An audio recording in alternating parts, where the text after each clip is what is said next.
Hello everyone. So welcome back to the online class, and today we are going to start the chapter number 4, algorithms and flowcharts. So students, this chapter is the very important of upcoming chapters. So students, in this chapter you will learn the basics of the programming concepts, algorithms and flowcharts. So students, ये एक base है किसी भी programming language का. जब भी आप कोई प्रोग्रामिंग लैंग्वेज को सीखना स्टार्ट करते हैं, ये उससे पहले आपको सिखाया जाता है कि एल्गोरिथम्स क्या होते हैं, फ्लोचार्ट्स क्या होते हैं. देन उसी के बेस पे आप धीरे धीरे प्रोग्रामिंग सीखना स्टार्ट कर देते हैं. सो स्टूडेंट्स, इसी चैप्टर पे आगे के जो चैप्टर्स आने वाले हैं, देन आप उनको तभी समझ पाओगे जब ये चैप्टर आपका क्लियर हो जाएगा. So students, in this chapter you will learn introduction, algorithm, flowchart, arithmetic operators in flowcharts, comparison operators in flowchart, logical operators in flowchart and selection operators in flowcharts. So students, इसमें वे topics दिए गए हैं जो किसी भी programming language के लिए सबसे ज़्यादा इंपॉर्टेंट्स होते हैं. So without getting late, let's start. First of all, introduction. All the activities you do in a day involve a series of sequential steps that must be followed in order to get the desired output. अगर हम daily basis पे बात करते हैं कुछ activities की, ठीक है, सिक्वेंशियली जब आप उसको एक्टिविटी को परफॉर्म करते हो, देन उसी के अकॉर्डिंग हम वहाँ पे एक डिजायर्ड आउटपुट मिलता है. For example, the process of getting ready for the school involve the following steps. Suppose करो कि आपको स्कूल में जाना है, तो स्कूल के लिए रेडी होने के लिए आपको सबसे पहले क्या क्या स्टेप्स को फॉलो करना होता है, ठीक है. So sequentially you can see wake up in the morning, fresh up and brush your teeth, bath, get dressed, eat breakfast and take your school bag, lunch box and water bottle and go to the bus stand to board your school bus. So students, ये कुछ steps होते हैं, ये कुछ sequence होते हैं जब हमें स्कूल के लिए रेडी होना होता है. So similarly you give step wise instructions to a computer to perform the specific task. इसी तरीके से हमें कुछ इंस्ट्रक्शंस देने होते हैं स्टेप वाइज किसी भी टास्क को परफॉर्म करने के लिए. These instructions club together to create a computer program. यही इंस्ट्रक्शंस जब आप टाइप करते हो, लिखते हो, तो यही इंस्ट्रक्शंस उसको कंप्यूटर प्रोग्राम बोलते हैं. So it is written by a programmer in a programming language, जो कि एक प्रोग्रामर के थ्रू प्रोग्रामिंग लैंग्वेज जो एप्लीकेशंस होती हैं उसमें लिखे जाते हैं, टाइप किए जाते हैं. The programmer has be careful while writing a program. जब प्रोग्रामर कोई भी कोडिंग लिख रहा होता है, कोई भी प्रोग्राम लिख रहा होता है, तो उसको केयरफुल यानी कि उसको ध्यान रखना होता है. If they miss even a single steps or write the instructions in the incorrect sequence. अगर वहाँ पे कोई भी एक छोटी सी मिस्टेक कर देता है या फिर इंस्ट्रक्शंस को गलत कर देता है, the program will not be able to instruct the computer correctly. तो वो कंप्यूटर को इंस्ट्रक्ट नहीं कर सकता, यानी कि कंप्यूटर के अंदर उस इंफॉर्मेशन को नहीं सेंड कर सकता करेक्टली, यानी कि वो एक मिस्टेक हो जाती है. So the steps involve to carrying out the task can be expressed as an algorithm and flow charts.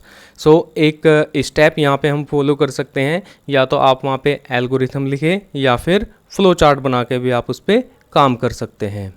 So algorithm, ये एल्गोरिथम होते क्या हैं, लेट्स सी.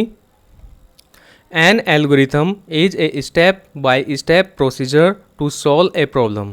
एल्गोरिथम क्या है? एक स्टेप बाय स्टेप प्रोसीजर है किसी भी प्रॉब्लम को सॉल्व करने के लिए.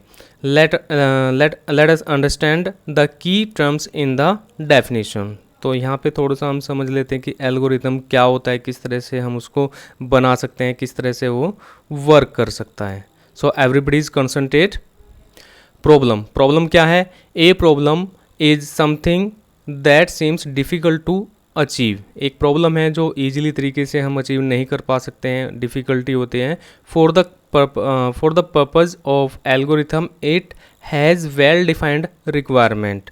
अगर हम बात करते हैं जो एक एल्गोरिथम का वहाँ पे पर्पज़ होता है, तो उस एल्गोरिथम में हम उसको डिफ़ाइन कर लेते हैं कि ये हमारी प्रॉब्लम्स है और इस तरीके से हम उसको सोल्व कर सकते हैं।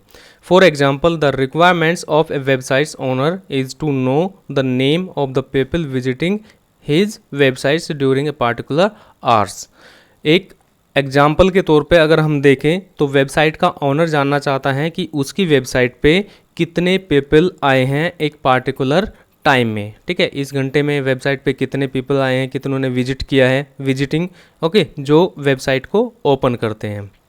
Okay, some kinds of problems that require an algorithms could be add और मल्टीप्लाई टू नंबर्स। ये हमारी कुछ प्रॉब्लम हो सकती है। Calculation discount on a total amount of the products bought, हम उसकी कैलकुलेशन करना चाहते हैं, ठीक है। And find the largest of 3 numbers, हम एक लार्जेस्ट नंबर फाइंड करना चाहते हैं 3 नंबर में से, ओके। तो इसका प्रोसीजर क्या होगा, let's see. Every problem needs a procedure to solve it. हर एक प्रॉब्लम को सॉल्व करने के लिए एक प्रोसीजर होता है, ठीक है, प्रोसीजर के थ्रू हम उसको सॉल्व कर सकते हैं। Procedure in computers is a single input processing output. Procedure क्या है, कंप्यूटर में एक single input processing and output, यही एक प्रोसीजर होता है इनपुट प्रोसेसिंग एंड आउटपुट का। So step which might exist alone or as a part of a bigger problem and it's programming. कोई भी हो, चाहे वो छोटा हो चाहे वो बड़ा हो, बस हमें उसमें क्या करना है, इनपुट प्रोसेसिंग एंड आउटपुट, इसी प्रोसीजर को आप वहाँ पे यूज करोगे। So what is the processors to the websites on a visitors problem. अब क्या प्रॉब्लम है, visitor clicks on the websites, website ask name, print greetings name, save the name in database, ठीक है। 4 स्टेप्स वहाँ पे दिए गए हैं।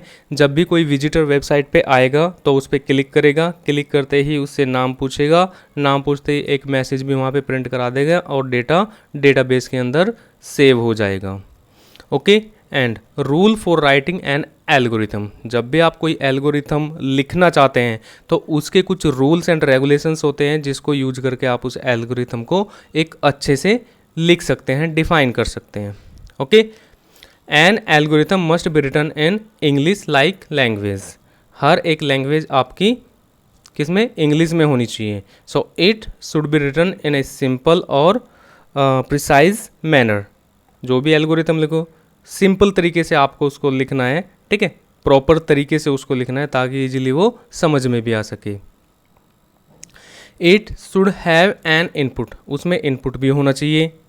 Each step should be written in a sequential manner, हर एक स्टेप सिक्वेंशियली मैनर में होना चाहिए। ये नहीं कि पहले आप प्रोसेसिंग करा दो, बाद में इनपुट करो, उसके बाद में आउटपुट करो, या पहले आउटपुट करा दो। सो it should be in sequence. So use can use the syntax of I think this is you can use the syntax of language if are taking the example of a programming language। तो आप वहाँ पे syntax use कर सकते हैं जो हम programming में यूज करते हैं, ठीक है। जब हम प्रोग्राम लिखना स्टार्ट करेंगे जावा में, जो कि आपका नेक्स्ट चैप्टर से स्टार्ट होएगा, तो उसको syntax को हम वहाँ पे यूज कर सकते हैं।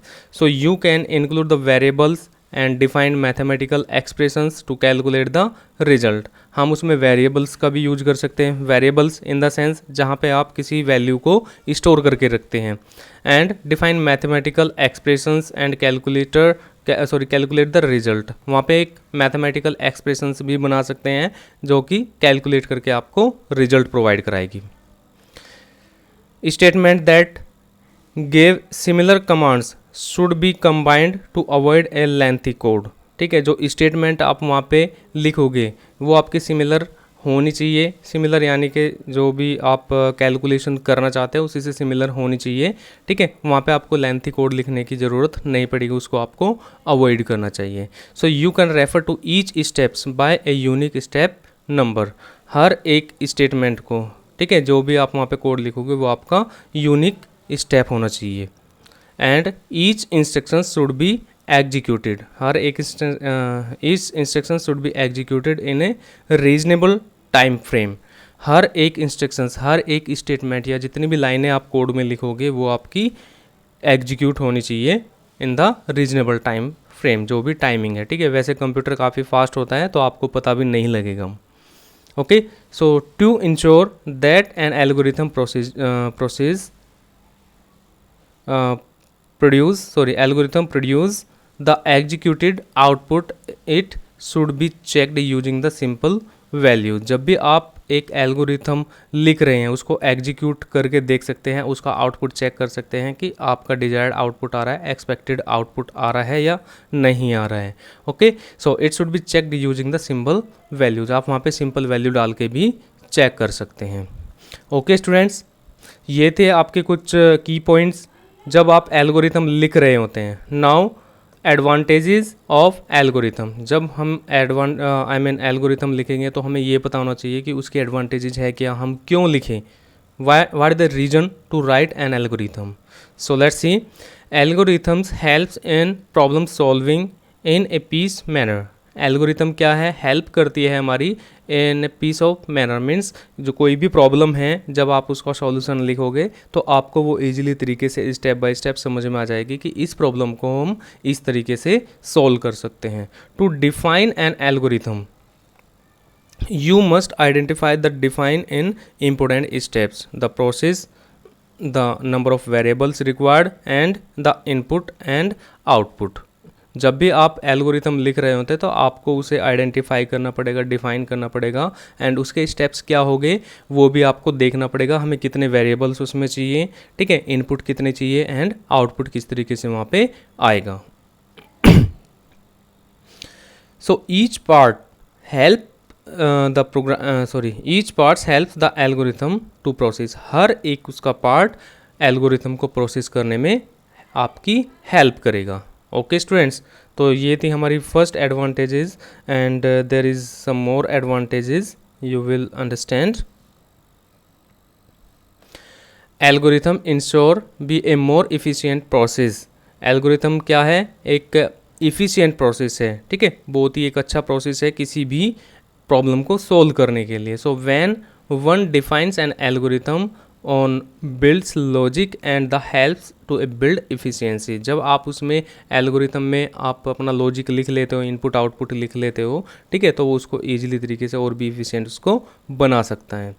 सो एल्गोरिथम गिव क्लियरिटी इन प्रॉब्लम सॉल्विंग। एल्गोरिथम क्या करता है, प्रॉब्लम सॉल्विंग में क्लियरिटी दे देता है एक तरीके से, ठीक है, and detailing the solution the process becomes clear. आपका जो सॉल्यूशन है, जो प्रोसेस है, उसको क्लियर कर देता है। ओके स्टूडेंट्स, तो ये थे हमारी कुछ advantage. Now characteristics of an algorithm. Okay, so an algorithm stops terminates.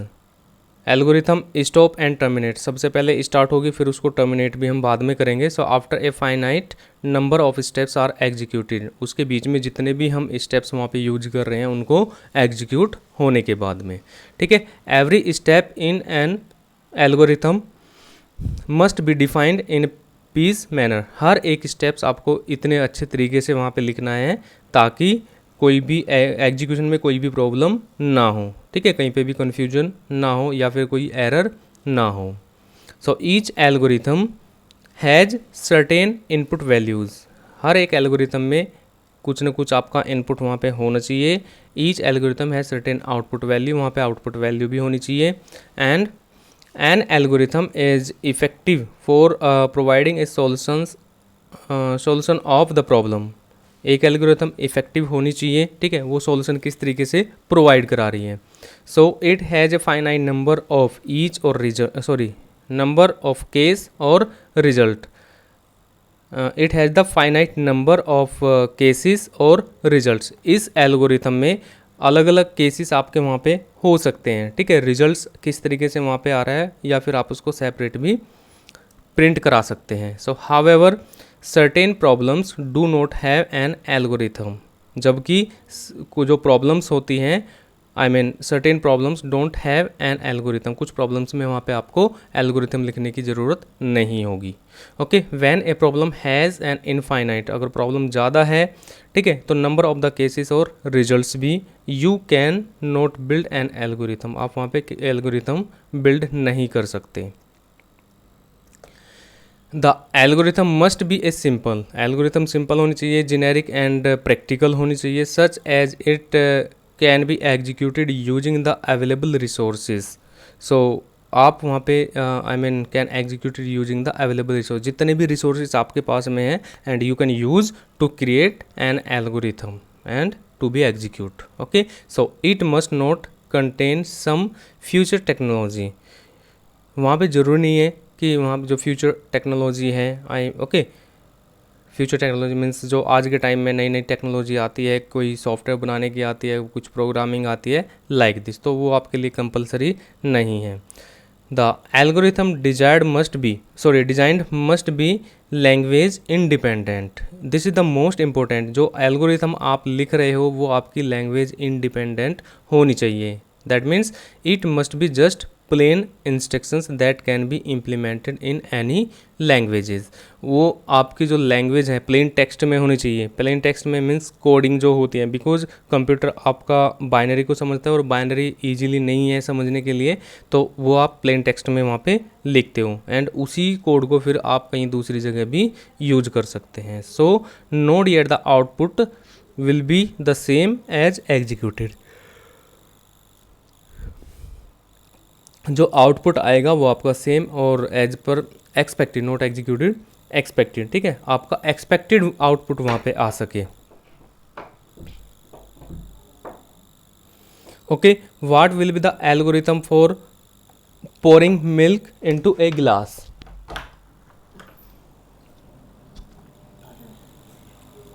So students, algorithm किस तरह से वर्क करती है एक एग्जांपल से हम यहाँ पे देख लेते हैं। सो स्टेप फर्स्ट इज़, अगर आप चाहते हो कि एक I mean to be algorithm for pouring the milk into a glass, गिलास के अंदर आपको मिल्क को पोर करना है, डालना है, तो उसके लिए क्या करोगे।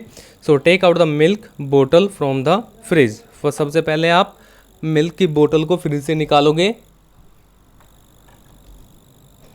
And second step is uncork open the bottle, बोतल को ओपन करोगे। Take an empty glass from the kitchen, गिलास को किचन में से लोगे, खाली गिलास को। Hold the glass while you put the mouth of the bottle to the glass. ठीक है, आप गिलास को होल्ड करके रखोगे और बोतल को वहाँ पे पोर करोगे, and pour the milk. And next step is check glass if full, check करोगे कि गिलास फुल हो चुका है या नहीं। And while the glass is not full pour, जब तक का गिलास फुल नहीं होगा तब तक आप उसमें डालते रहोगे। Then final stop. तो ये एक एल्गोरिथम होता है, एंड इसी तरह से हम कंप्यूटर में भी एल्गोरिथम बनाते हैं। So first of all I will show you what is flow chart. Okay, you can see here what is flow chart. तो ये फ्लो चार्ट राइट साइड में आप देख पा रहे हो। First of all it will start with this symbol, okay, and there is some input in print के लिए भी हम ये यूज करते हैं, एंड स्टॉप। इसी तरह से हमारा फ्लो चार्ट वर्क करता है। Okay, so let's start about the flow chart. What is a flow chart, flow chart क्या होता है। ठीक है, अब तक हमने पढ़ा है algorithm, and now we will study about the flow chart. So flow chart is a graphical representation of an algorithm. Flow chart क्या है, ग्राफिकल रिप्रेजेंटेशन है किसी भी एल्गोरिथम को ग्राफिकल रिप्रेजेंट करने के लिए। Okay, so programmers often use it as a program planning tool to solve a problem. जो सॉफ्टवेयर इंजीनियर्स होते हैं, प्रोग्रामर्स होते हैं, वो इस टूल का यूज करते हैं। इट्स ए टूल, ओके, इसका यूज करते हैं किसी भी प्रोग्राम को डिज़ाइन करने के लिए, सोचने के लिए, बनाने के लिए। ठीक है, अगर आप इसका हेल्प लोगे तो आप अच्छे से प्रोग्राम को बना पाओगे। So it make use of symbols which are connected to the symbols which are connected to one another in order to indicate the flow of information and processing।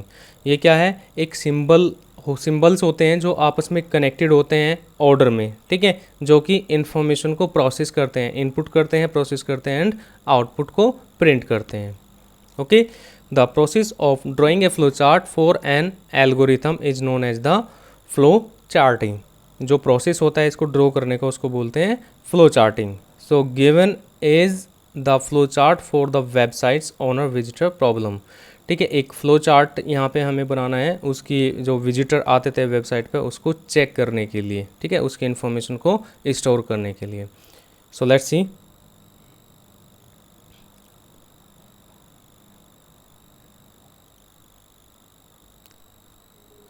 Okay, flow charts play a very important role in computer programming. Flow chart computer programming में एक बहुत ही important role को play करता है, क्योंकि अगर आप फ्लो चार्ट यूज करके किसी भी प्रोग्राम को बनाते हो तो आप उसको ईजिली तरीके से फोकस करके उसको ईजिली तरीके से अपने प्रोग्राम को डिज़ाइन कर सकते हो, ठीक है। कह सकते हैं कि एक ब्लूप्रिंट होता है किसी भी प्रोग्राम को, किसी भी सॉफ्टवेयर को बनाने के लिए। Okay, so it is a good programming habit. Okay, it is a good programming habit to draw a flow charts while writing a program. जब आप प्रोग्राम को लिख रहे होते हैं तो एक अच्छा आदत होता है, एक अच्छा हैबिट होता है अगर आप फ्लो चार्ट यूज़ करके उसको बनाएं। So as it make the programming task easier, जो कि आपके प्रोग्रामिंग टास्क को ईजी बना देता है। Okay, and complex problem. A complex program can be broken down into a smaller and simpler problem. अगर आप वहाँ पे कॉम्प्लेक्स प्रॉब्लम लेके आ रहे हो, एक बड़ी प्रॉब्लम लेके आ रहे हो, तो ये क्या करेगा, उसको छोटा बना देगा, उसको ब्रेक भी कर सकता है, ठीक है, इन द डिफरेंट कोड। क्योंकि इसमें जो आपके प्रोग्रामिंग लैंग्वेज होती है वहाँ पे आपको कुछ मेथड्स भी मिलते हैं, तो आपके उस मेथड में बताया जाएगा। 9th में चैप्टर आएगा, chapter number 6, working with methods. Okay, ये उसमें आपको बताया जाएगा। So which can be solve and then the resembled to get the final solutions to the original complex program, ठीक है। आप उसको छोटे छोटे पीस में भी तोड़ सकते हो, जो कि आपकी उस प्रॉब्लम को सॉल्व करेगा एंड फाइनल सॉल्यूशन आपको दे देगा। Okay students, now flow chart symbols. Flow chart को बनाने के लिए उसके सिंबल्स को, ठीक है, आपको याद होना चाहिए, आपको पता होना चाहिए कि कौन सा सिंबल्स हम कहाँ पे यूज करते हैं। Okay students, now flow charting involve a few symbols for writing instructions for the computer. यहाँ पे फ्लो चार्ट में कुछ सिंबल्स हैं जो हम यूज करते हैं इंस्ट्रक्शंस को लिखने के लिए। Okay, and different symbols for different type of instructions are connected to each other by flow chart line to solve the sequence of steps. Flow chart को हम यूज करेंगे, उसके जो सिंबल्स हैं, डिफरेंट सिंबल्स हैं, डिफरेंट सिंबल्स को हम use करेंगे different type of the instructions के लिए। ओके, एंड ऑर्डर में उनको कनेक्ट करेंगे, देन फाइनल हमें स्टेप बाय स्टेप उसका आउटपुट मिलेगा। Okay, and students, there is some descriptions about the flow chart symbols like oval. ये क्या है, एक ओवेल सिंबल है। ओके, ओवेल सिंबल हम यूज करते हैं फ्लो चार्ट को स्टार्ट करने के लिए एंड स्टॉप करने के लिए। So this is used as a start and stop point of the flow chart. Flow chart को स्टार्ट एंड स्टॉप करने के लिए a flow chart must start end with these two symbols representative. ये ज़रूरी है कि आप वहाँ से स्टार्ट करोगे और इसी से ही स्टॉप कर दोगे। नेक्स्ट है पैरेललोग्राम। पैरेललोग्राम यूज करते हैं हम इनपुट के लिए प्लस आउटपुट के लिए।